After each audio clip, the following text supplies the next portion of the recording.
ঘরের পেছন দিকটা অনেকটা জায়গা সব জঙ্গলে ভরেছিল।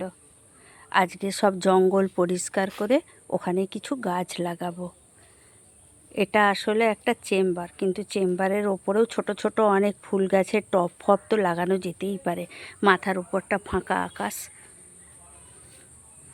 এখানে একটা পেঁপে গাছ হয়ে আছে। ওই ছাদে আমার চাল কুমড়ো গাছ উঠেছে, এখানে তার গোড়া।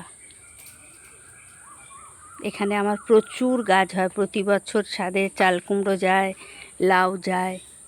এইটা একটা সিম গাছ উঠে গেছে, এটাও ছাদে যাবে। এর গোড়া এই এখানে। একটু বাঁশ কঞ্চি ধরিয়ে দিলেই এরা সুন্দর উঠে যায়। এই এত আবর্জনা তোলা হয়েছে টেনে। এই গাছটা কী গাছ বলো তো? এটা হলো আদা গাছ। সংসারে আদা এলে একটু একখণ্ড করে আমি হেতা হতা পুঁতে দিই।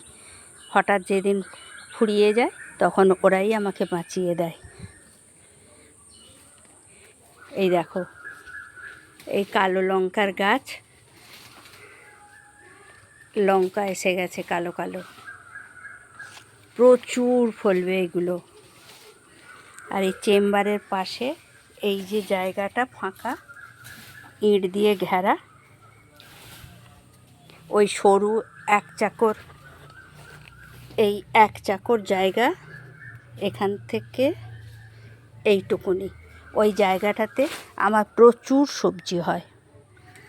এই দেখো পেঁপে গাছ, ঝুলন পেঁপে হয়েছে, তা হোক, প্রচুর পেঁপে হবে।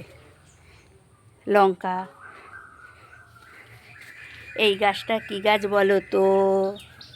আমাদের তো গরু আছে, ভাঙা এই গামলাগুলো, যাকে আমরা বলি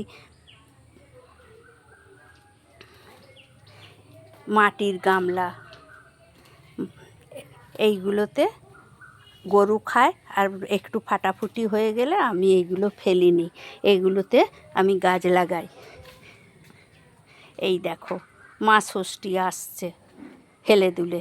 আজকে কদিন পরে বৃষ্টি বন্ধ হয়েছে, তো রোদ হয়েছে, ওরাও একটু ঘুরতে বেরিয়েছে।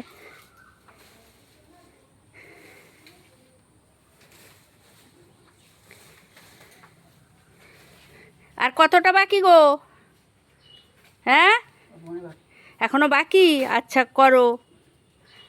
হ্যালো বন্ধুরা, তার এখনও কাজ বাকি, সে কাজ করুক। আর এই যে এখানটা একটা গর্ত খোলা হয়েছে এই জায়গাটায়, আর এখানে একটা লেবু গাছ আছে ওই যে এখানটায়। এটা আমার মেয়ে কলম কেটে নিজে লাগিয়েছে। এর গাছও বেঁচে গেছে, 1 বছর হলো। এবার এই পরিষ্কার করে একটু খাবার দিয়ে দেবো। আজ তাহলে আসি।